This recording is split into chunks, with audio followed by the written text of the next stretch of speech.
Hoje o nosso convidado é o César. Ele é um profissional de desenvolvimento humano. Nós batemos um papo sobre ansiedade, sexualidade e burnout. Você lembra quando que foi sua primeira crise de ansiedade? Eu costumo dizer que a ansiedade, ela te acompanha, quando você tem ansiedade, ela te acompanha desde a infância, né? Então, vai muito da sua criação, vai muito do seu convívio, as pessoas que estão próximas a você. Então, acho que o primeiro gatilho com a ansiedade é quando a família, ela passa a te cobrar muito, né? Você sai de um papel de criança e já entra num papel de adulto sem ter uma idade pra isso. Então, acho que conforme vem as cobranças, você já começa lidando com a ansiedade. Que basicamente vem com excesso de futuro, né? Você não tem idade para aquilo, mas você já está se preparando fora do tempo. Sensacional. E você lembra mais ou menos a idade que você tinha quando você se pegou? Tô ansioso porque eu sou criança, eu sou adolescente, tô tendo obrigações de adulto, tô nesse meio, tô em cima do muro. Não é nem em cima do muro, eu acho que é mais embaixo da ponte nesse caso, né? Que a gente fica meio perdido. Totalmente. Eu acredito que quando você vem de uma tradição onde os pais se separam muito cedo, automaticamente você precisa assumir uma outra responsabilidade. Você encara novas responsabilidades. Meu pai se separou muito cedo da minha mãe, né? E com isso eu acredito que eu tenho assumido ali, a partir dos 10 anos de idade, uma responsabilidade. Então a minha mãe sai pra trabalhar e eu preciso cuidar da minha irmã. Então ali eu já tenho um outro papel de pai, querendo ou não. Talvez eu venha com essa obrigação ano após ano, e talvez esse seja o maior gatilho pra ansiedade.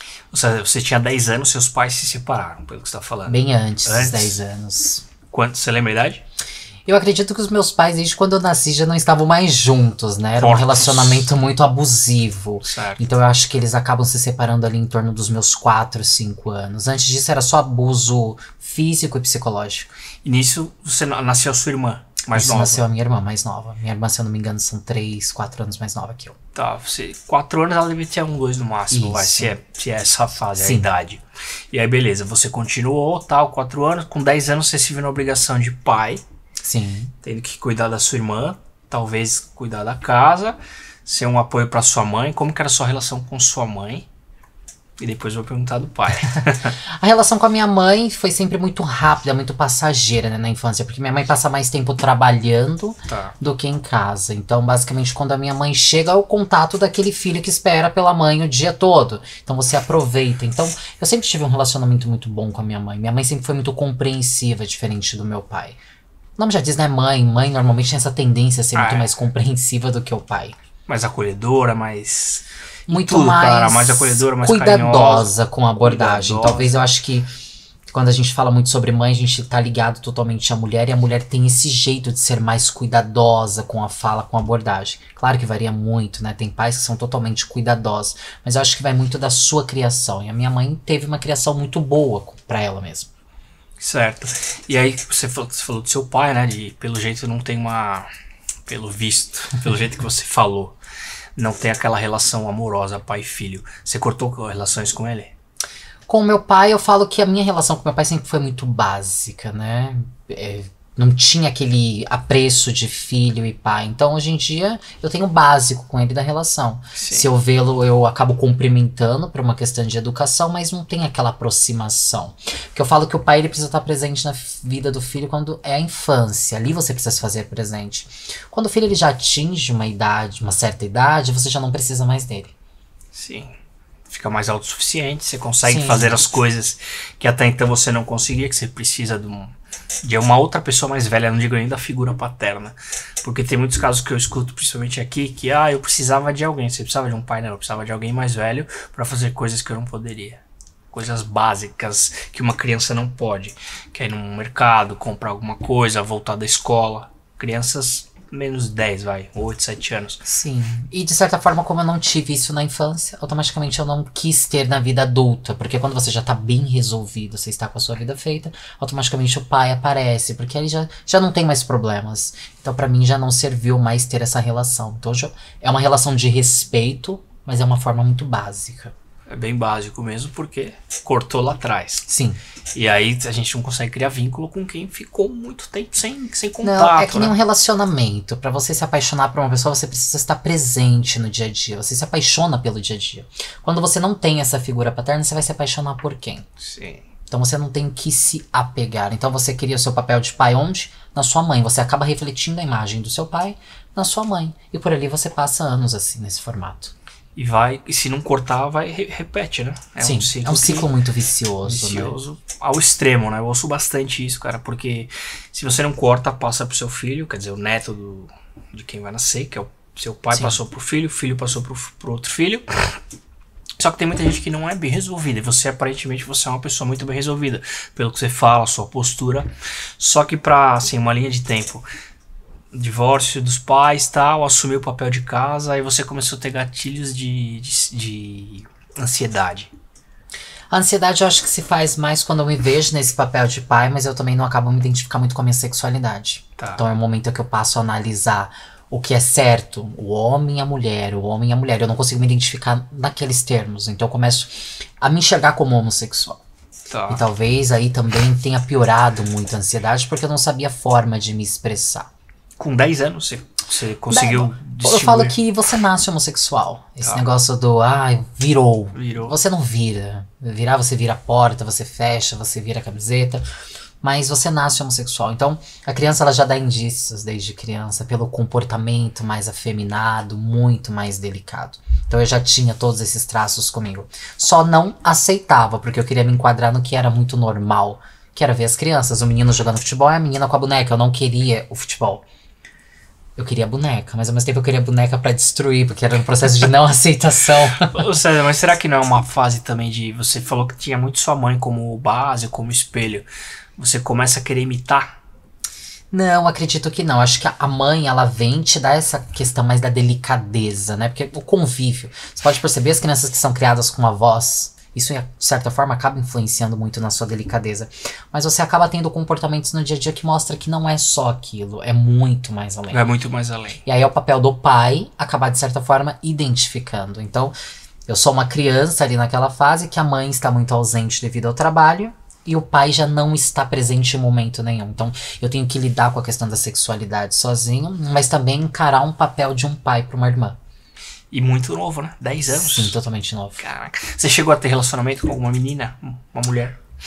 Vou entrar nesse contexto porque eu falo que ficou muito confuso pra mim, porque eu nunca me encaixei numa caixinha certa, né? Aos 14 anos a minha mãe me questionou, de 13 pra 14 anos, se eu era homossexual. Eu falei pra ela, mãe, olha, bem eu novo, não gosto... 13 anos? 13 anos, porque eu já dava totalmente na cara, já dava todos os indícios ali. Eu falei pra ela, eu não gosto nem de homem e eu não gosto nem de mulher, não sei o que eu gosto, certamente, eu gosto de pessoas. E aí ela falou, não, então você é gay.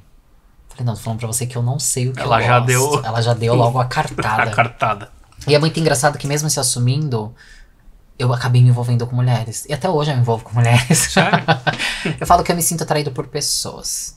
Eu não vou muito naquela parte física, se tem beleza ou não, se é homem ou se é mulher. Eu me sinto atraído muito pela conexão, pela conversa. Então eu me permito viver aquilo. Embora muita gente ache confuso. Uma carência, Não, eu falo que é você se permitir. Pra que eu vou me limitar a ter tantas regras? Tá. As pessoas passam a vida se limitando. E eu passo a vida me permitindo. De certa forma eu aproveito muito mais.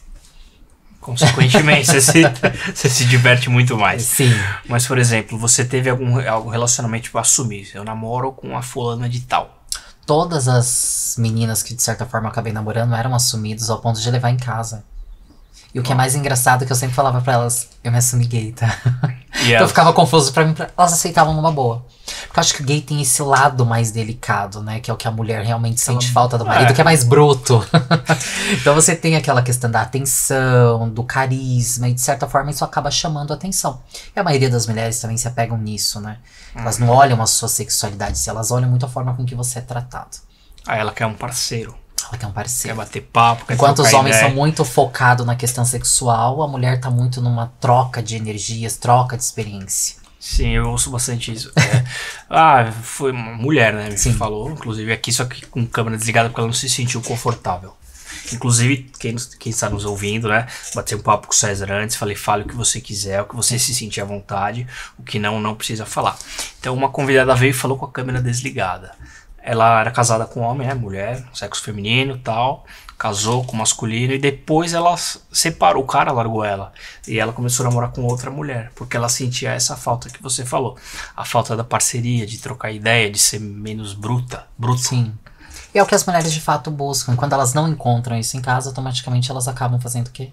procurando fora. E quando elas ainda não encontram fora, na questão do sexo oposto, aí elas buscam no mesmo sexo. Sim, eu acho bem curioso, assim, cara, muitos, né, homossexuais, eles falam, eu tive algum problema lá no meu passado, teve algo que despertou isso em você, que te machucou, vou ser mais direto.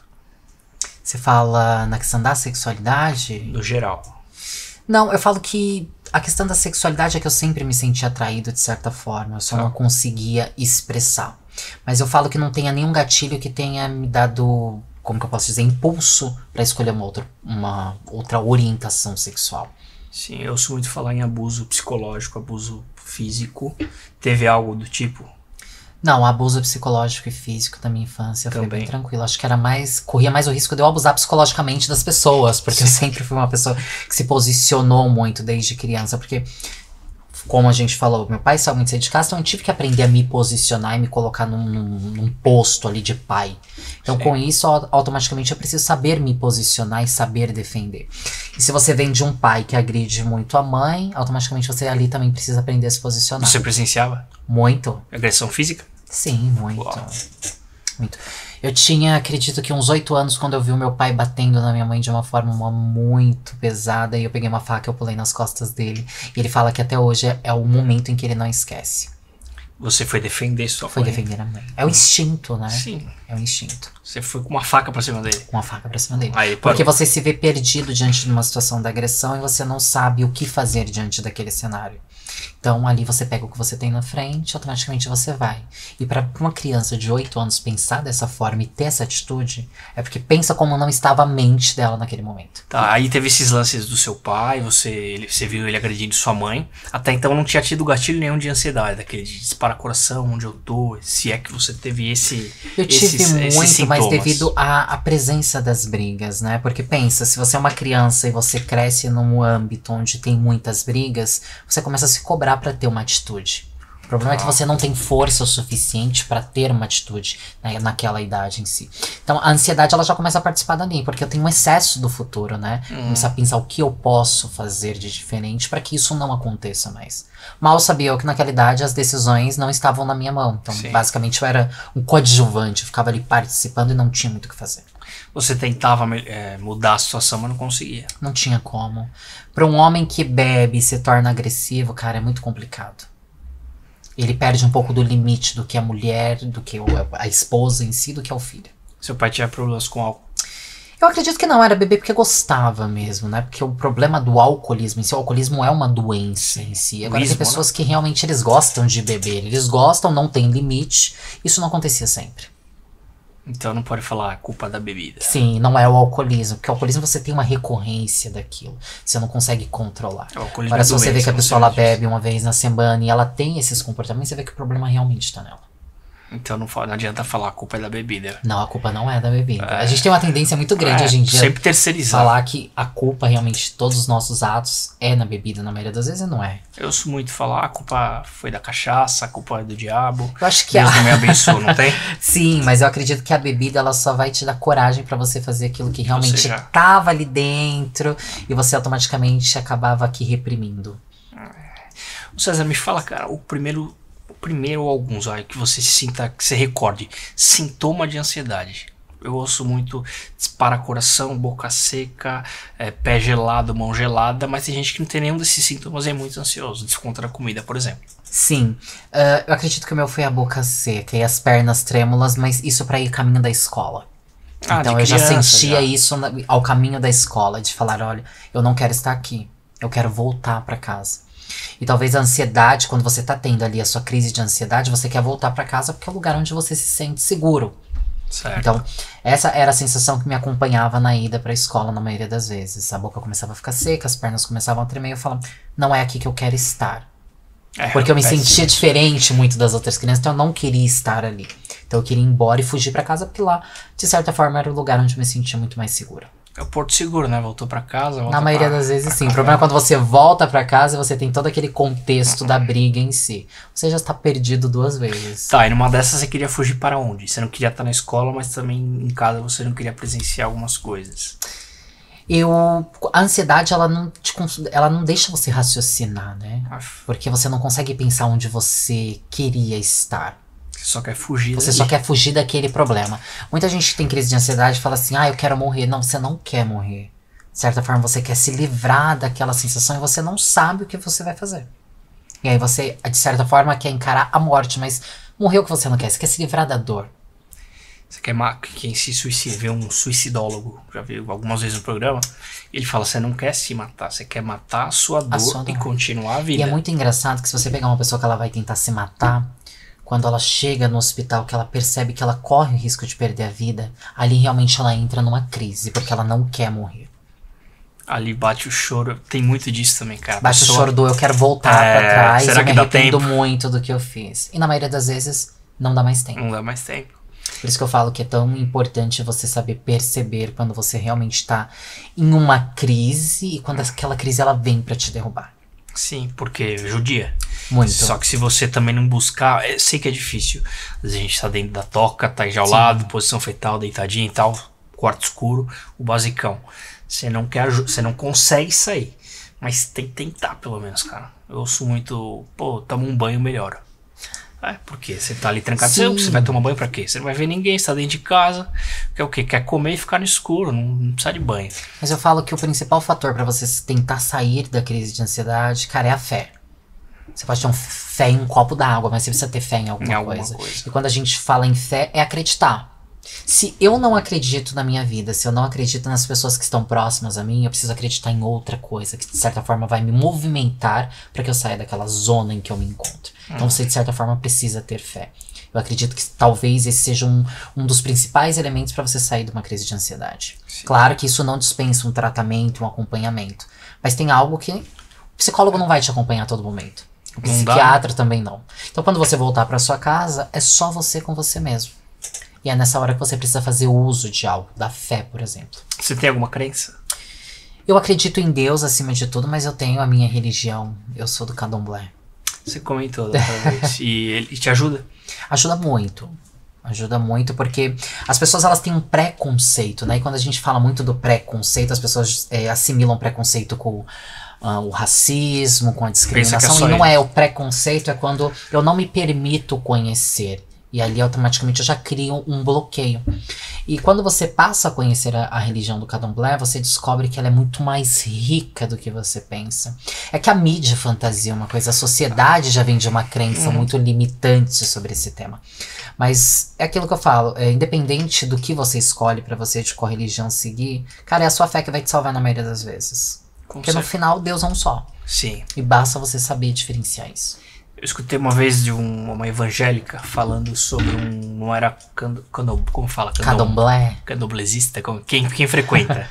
Com banda é um bandista, é isso que eu quero dizer. Isso, agora você vai me pegar, porque eu não vou também Enfim, ela tava falando de referente a um bandista. Era uma colega lá de Santos, inclusive, da Baixada.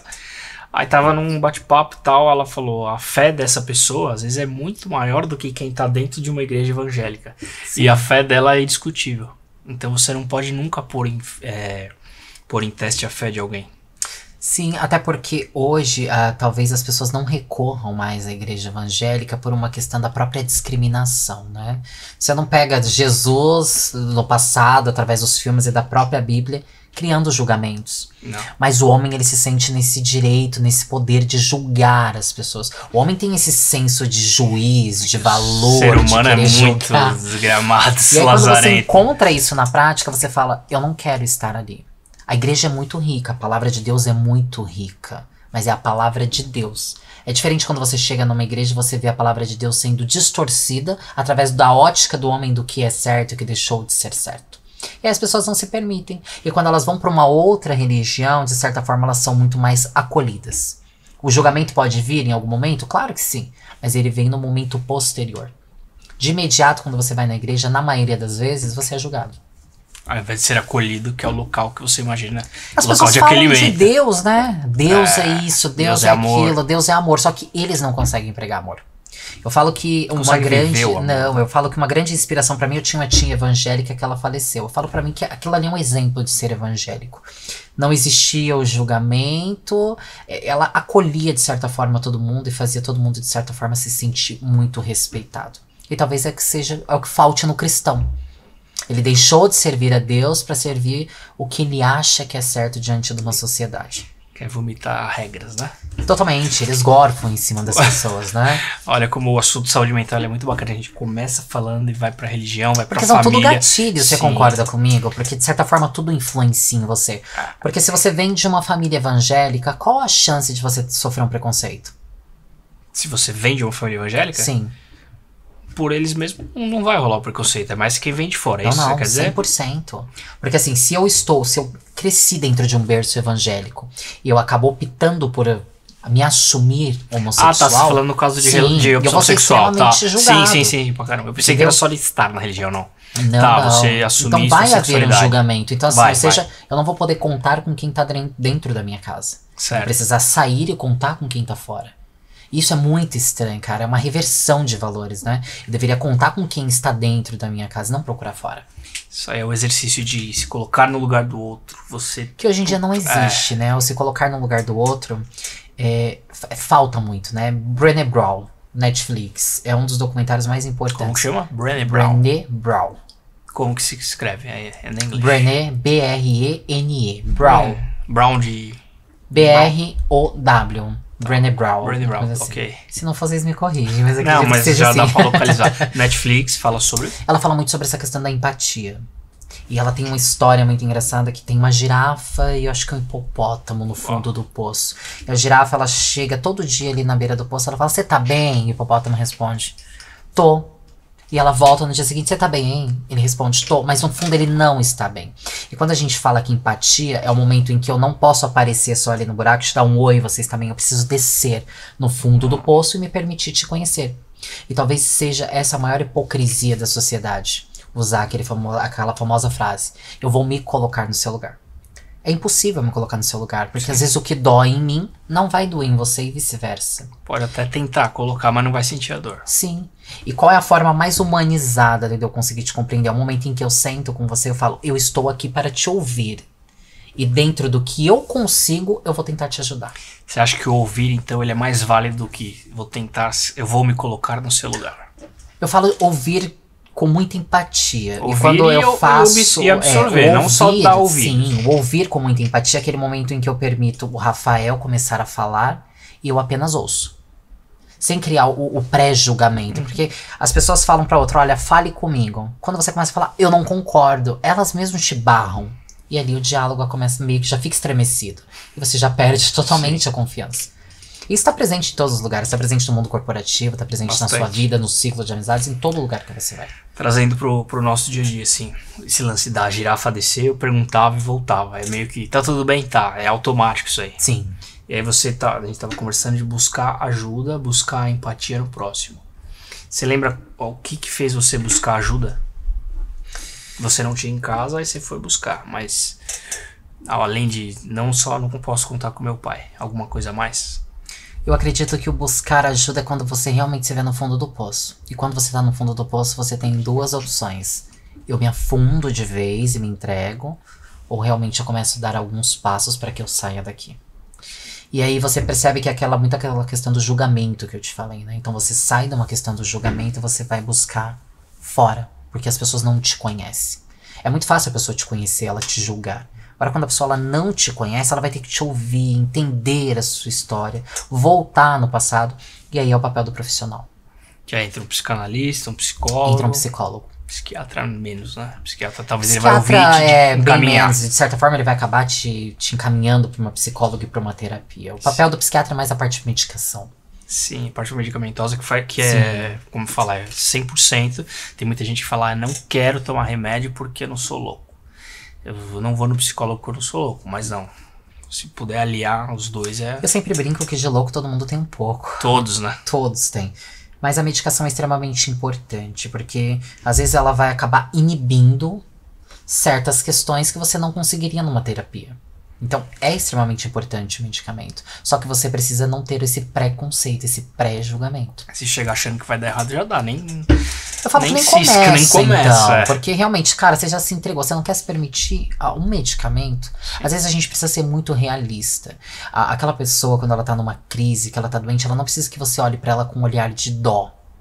Que é pior ainda. Piedade. Você precisa ser realista. Olha, eu estou aqui pra te ajudar, mas pra que você saia daqui, tenha a sua contribuição. Eu não consigo fazer sozinho por você. E, cara, tava vários assuntos aí na minha mente, né? A gente vai conversando e vou lembrando. Nós estamos batendo um papo e eu solto algumas perguntas. Sim. E me diz uma coisa, e até pra quem nos ouve. Pra sair de crises, pra sair de relacionamento abusivo, você falou de fé. Certo? Você foi buscar na sua fé. Não. Até então, acredito eu que você já tinha passado por outros locais e se achou no candomblé. Sim. Certo? Além de fé, o que mais você pode passar pra galera que te ajudou? Pra sair de relacionamento abusivo? De relacionamento abusivo, de crise de ansiedade, que é o... Eu acredito que no primeiro momento foi a fé. E chega um momento que você também precisa ser cuidadoso com você mesmo. Você precisa se olhar com uma forma muito cuidadosa.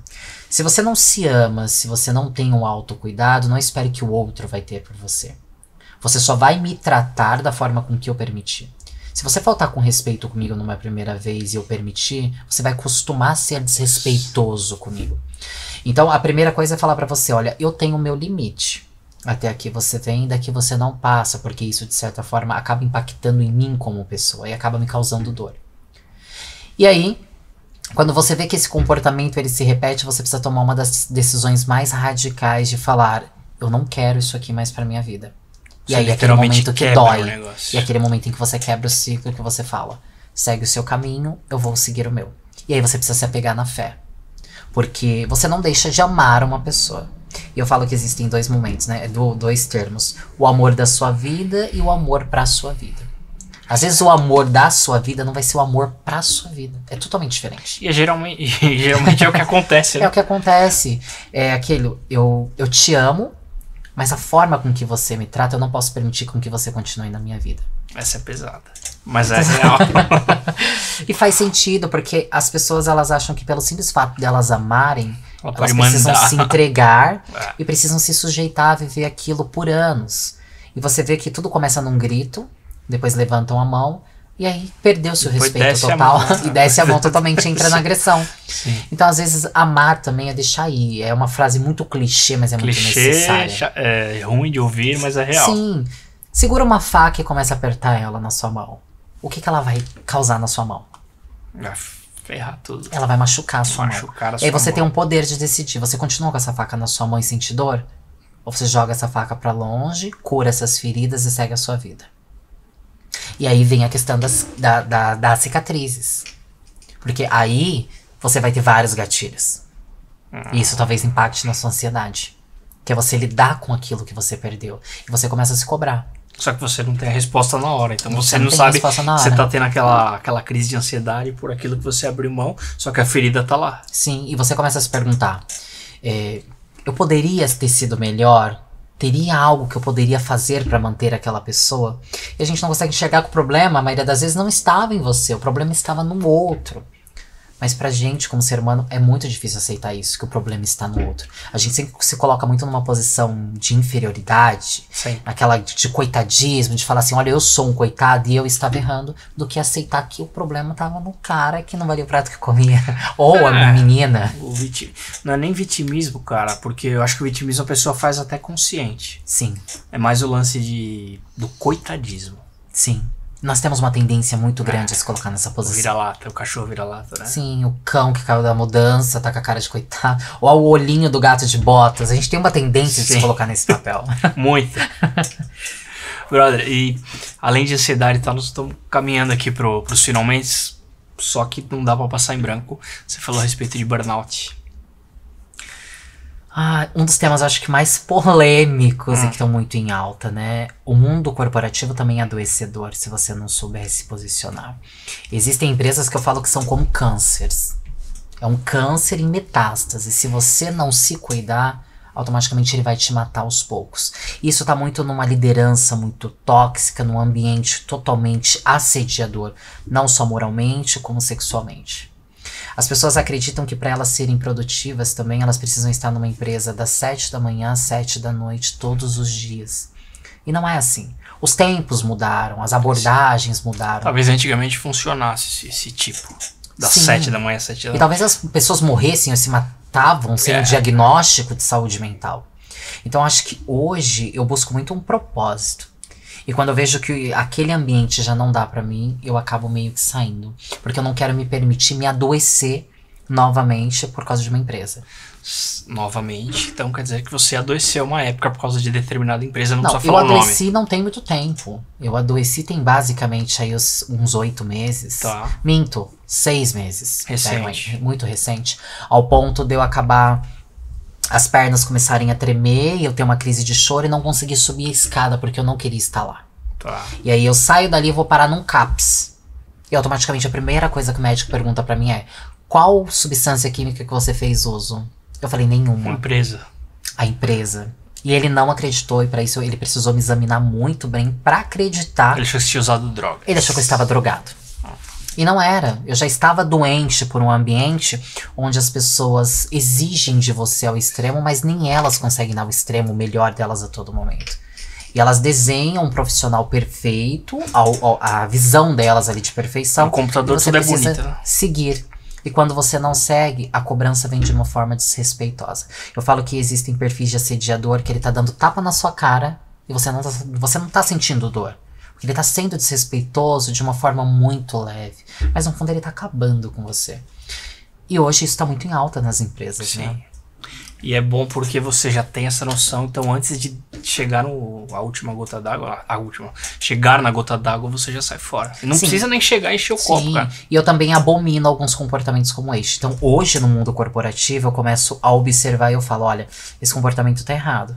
Não é essa abordagem que a gente deve seguir, porque isso aqui vai trazer esses impactos, não só para a empresa, mas também para o próprio colaborador em si. E hoje, o principal papel é do RH, de falar sobre o burnout, mas não só sobre isso, mas sobre a saúde mental em si. Eu falei burnout, como que você fala? Eu falo burnout. Burnout, tá. E falar sobre a saúde mental em si, falar sobre o assédio, sobre a abordagem da liderança, mas sem esquecer também do comportamento dos liderados, né? Porque o assédio também, ele tem na vertical, ele tem na horizontal. Então, ou seja, você precisa... Todos os lados. Todos os lados, porque se tratando de seres humanos, a gente precisa se policiar com o comportamento. E talvez seja essa a missão do RH, ser imparcial. As empresas precisam de um RH que seja imparcial. Que falem, olha, eu tô aqui pra olhar a empresa, mas eu também tô aqui pra olhar pessoas. E talvez hoje é a maior dificuldade você encontrar uma RH que seja imparcial. Querendo olhar número também, quer fazer um pouco de cada. Se faz necessário, né? Porque a gente entra muito num contexto da estratégia. Mas pra eu entrar na estratégia, eu preciso ter processos muito bem definidos. E quem tá nesse processo? Pessoas. Aí já tá a sua resposta. Se eu não tenho esse processo muito bem definido, eu não consigo cuidar de pessoas. Sim. Então é a gente sair muito daquela zona do só executar e saber analisar a organização como um todo. Sim. O César, e essa última empresa que você foi parar no CAPS e tal, que eles assumiram alguma coisa? Falaram, pô, realmente a gente tava muito pegando no pé do cara. Cara, empresa nenhuma vai assumir responsabilidade. O máximo que eles fazem é quando você retornar, eles arrumam qualquer pretexto e eles acabam te desligando da empresa. É muito normal. E aí eles começam a encontrar N defeitos. E talvez esses defeitos estejam ligados às gerações, né? Porque quando você entra dentro do mundo corporativo, você lida com choques de realidade. Você tem a pessoa com 50 anos, você tem a com 40, com 30, com 20, você tem um aprendiz de 16. Tem os extremos, né? Aos extremos. E quando... O mundo corporativo, hoje você tem as pessoas que comandam, que são tudo mais ou menos acima dos 40, 45 anos, que estão numa empresa há 20 e não querem perder posto de trabalho. Então se elas se sentirem ameaçadas de certa forma, você vai ser o primeiro a ir pra rua. E eles não querem saber se você tá doente, se você tá bem ou se você não tá. Eles querem uma pessoa pra trabalhar, pra executar. Se chegar um momento em que eles verem que você tá no seu limite, você já não é mais útil. Claro que isso varia muito de uma empresa pra outra, tá? Sim. Você sente que ao sair dessa antiga empresa melhorou? Cabeça? Eu fiz uma publicação que gerou até uma certa polêmica, né? Porque eu falei assim, olha, foi a primeira vez, eu fiquei na empresa 1 ano e 7 meses, que eu consegui chegar em casa, colocar a cabeça no travesseiro, dormir sem chorar e sem me cobrar. Porque eu trabalhava de domingo a domingo, eu entrava na empresa às 6 da manhã e dava às vezes 11 da noite eu estava na empresa. De domingo, de sábado, tudo? Até os sábados. E eu ia pra empresa porque eu sou assim, eu gosto de trabalhar, eu gosto de estar presente, eu gosto de me sentir útil. Mas de certa forma você quer ser valorizado. E algumas empresas, elas de certa forma não valorizam isso. Sensacional. Deu uma aula pra É difícil. É difícil, mas eu falo que as empresas estão aprendendo. E no lugar certo, o seu talento vai ser utilizado e você vai conseguir despontar. Só que aquilo, pra você chegar no lugar certo, você precisa traçar caminhos que não vão ser agradáveis. Essa empresa que eu passei tem profissionais ótimos, maravilhosos, mas que eu nunca mais quero encontrar na minha vida. Sério, profissionalmente sensacional. Nem como pessoa. Mas então é que tá. Às vezes o profissional da pessoa lá em cima. Incrível. E o cara mas é uma pessoa que se eu ver no supermercado, ou eu me jogo nas prateleiras, ou eu não sei o que eu faço. O ser humano é complicado. O ser humano ele faz tudo pelo poder. Então, mas quem não faz pelo poder também, ele precisa desse poder pra alguma coisa. Um exemplo, você fez como assim? Por exemplo, eu não quero estar no poder.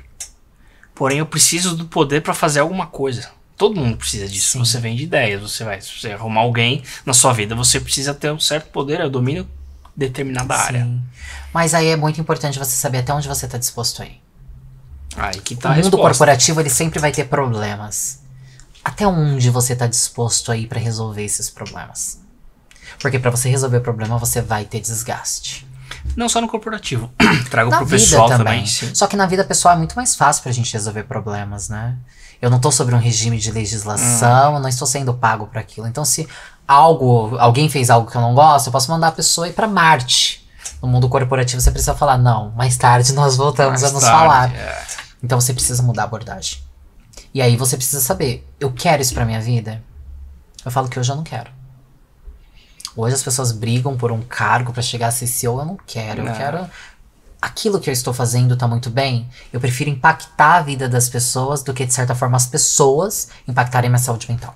É o que você falou, o propósito. Qual que é o seu propósito? Eu quero chegar no CEO. Ok, vai. Mas o seu propósito é outro. O meu propósito talvez seja levar leveza pra dentro das organizações. Tem como você trabalhar um tema muito polêmico de uma forma muito leve. Eu sempre falo, você pode estudar em Harvard.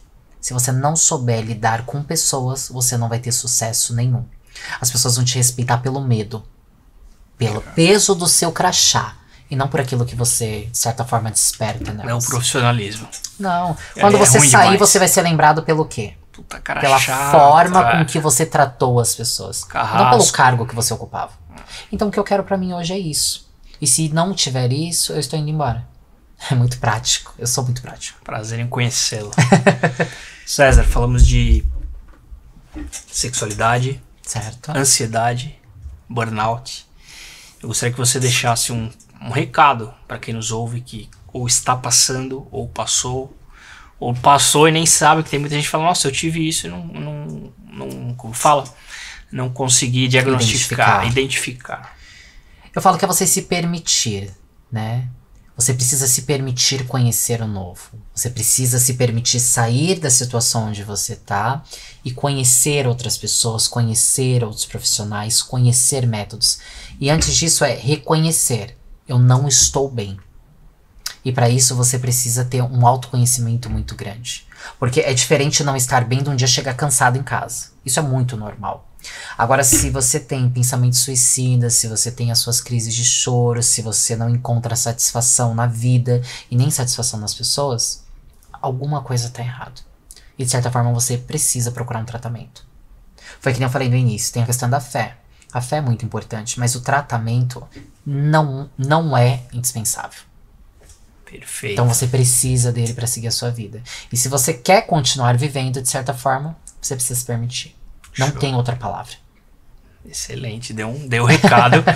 Cara, obrigado. Eu que te agradeço. Valeu, você veio aqui de coração aberto, falou tudo o que deveria, tudo que sentiu.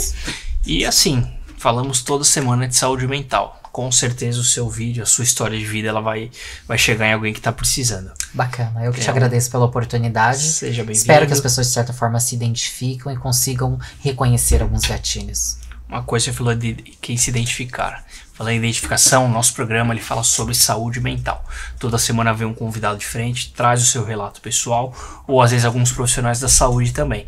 Então se esse assunto faz sentido para você, inscreva-se aqui no canal e compartilha com alguém, que isso é o mais importante. O YouTube vê relevância e começa a mostrar mais a cara. Valeu, toda segunda-feira às 20 horas estamos juntos. Obrigado.